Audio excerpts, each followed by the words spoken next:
So I can also share a small and a short experience of my, how my love began with coaching. It dates back to my corporate experience, wherein I had an encounter to my very first coaching session with a mentor coach who was assigned to all the senior leaders.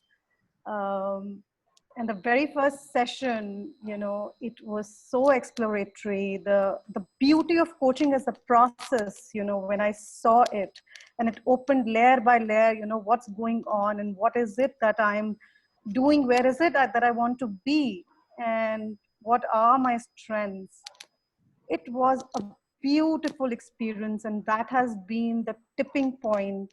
And I knew that day that this is what I want to be doing for the rest of my life. So I come from an HR background all through. Before that, being a senior leader, I have my ex-colleague also here on the panel, who can relate to what I'm saying. So it was a beautiful start of the journey. So anyone who is really going to experience the power of it, I I I don't think so can just have any less love for the process of it and the magic it creates in your life.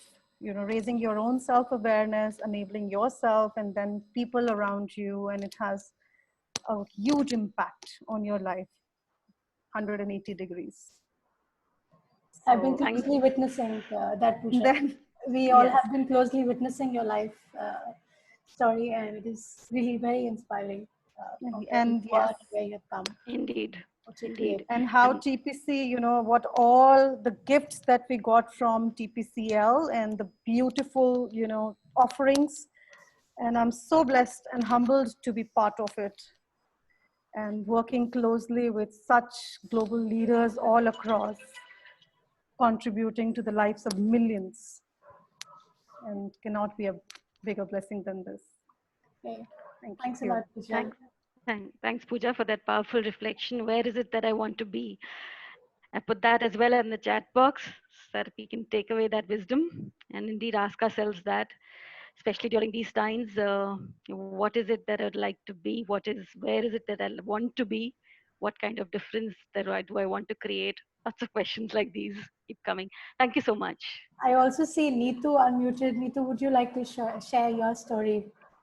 Yes, sure. Favorite First coaching. of all, I wanted to thank Captain and, for sharing his perspective as to, you're not kind of imposing anything while you're coaching. You're actually looking at, where you are and where you want to be. I think that's the most beautiful part about coaching.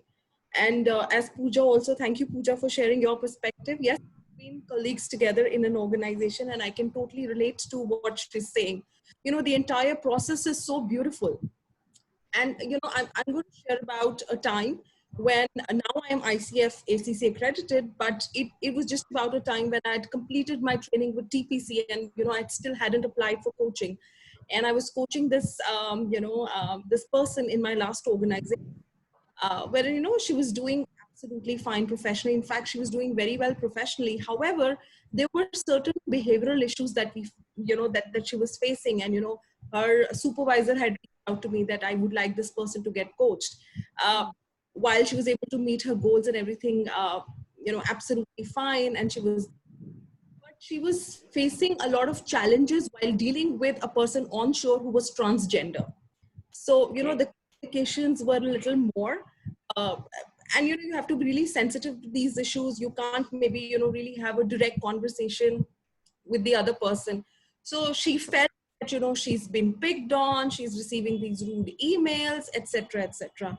So her coaching journey started, and along this line, while I was talking and coaching her, I also realized that she had lost her mother, at an early age, right? So probably because of that, she had also become oversensitive to these issues. So, well, yes, the journey continued for a few months, but then, towards the end of the coaching journey or the coaching assignment, she mentioned her, not only her ability to deal with this person has improved, but she has also improved in a way she deals with her personal relationships, her boyfriend or with brother, because it seems that she had a lot of it collected within within herself. I think that is the beauty of it, wherein doesn't get stick to a particular teeny mini issue that you see at the surface, but there's much more which is below the surface. So I would say the beauty of coaching, and I was amazed to see the progress that she had made. She talked about it, her supervisor talked about it, and it was just a beautiful journey. Thank you.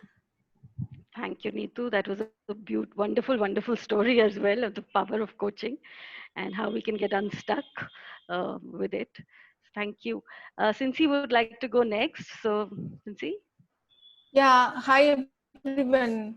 It's so wonderful to hear the stories of coaching and the coaches here, and it's really reaffirming my belief that coaching is a powerful tool. Somebody, I think Pooja talked about fallen in love with this. I said I am at fallen in love at first sight, and I'm romancing with coaching, practice, and I'm totally in love with ultimately.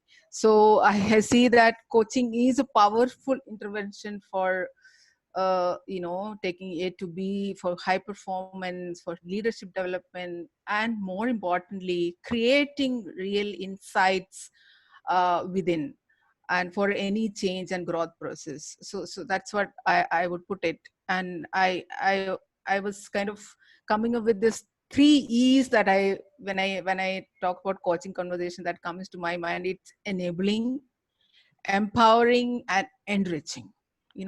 So and I wanted to get into this. I'm working in an NGO sector. We are a bunch of people who are really social activists kind of a people, and the tool that we know is mentoring, counseling. We share our experiences and all of that. But then when I joined TPCL, I really got to know key part of it that I was doing is coaching, but many of it is not coaching, that I believe that it was coaching. So it was mentoring and counseling. It was not that powerful. So with TPCL joining, the kind of conversation techniques that I learned here, I've started using in every, it is I'm seeing that it is becoming part of me, the whole learning. So that's where I am. And as I said, in NGO leaders, it is very much needed. We are into various social cause. We are busy with all of that, but at the same time, we also need to look at coaching as another thing in our DNA, because I would say everyone need a coach, and coaching needs to be in DNA of a leader, and being that catalyst and being just a channel for one's growth is an exhilarating experience. I would put it that way. And for me, I've already got in touch with my coaching skills, because as I said, I was thinking that it was coaching, it was not. So I got in touch with that. I also got in touch with my leadership style, and I started using all of that learning in the last 3-4 months for myself, in my relationship with others and my team members. And recently, a coaching story that I can say about a friend of mine in this COVID thing was going through a lot. And usually the listening is the only thing which is available, but certain questions that I've asked her actually have moved her from A to B. So just yesterday she got me this question that really did something to me, and then it worked for me. So I thought it's working, and I'm totally in love with this process. It's such an empowering tool, I must say. And specific to CPSL module, because I've been wanting to get into this area for quite a long time. I was not very comfortable with many other things, but with TPCL module, what I really liked about it, that it is spread across many months, and it is not like 4 दिन में खत्म कर दिया, 4 days you are kind of finish off and then done. It is module done in a phase manner, with lot of mentoring, with lot of practice sessions, and it's really experiential. So that really helped. So yeah, that's all from me. I really enjoy this process. Thank you, Cincy. Thank you so much. Thank you. And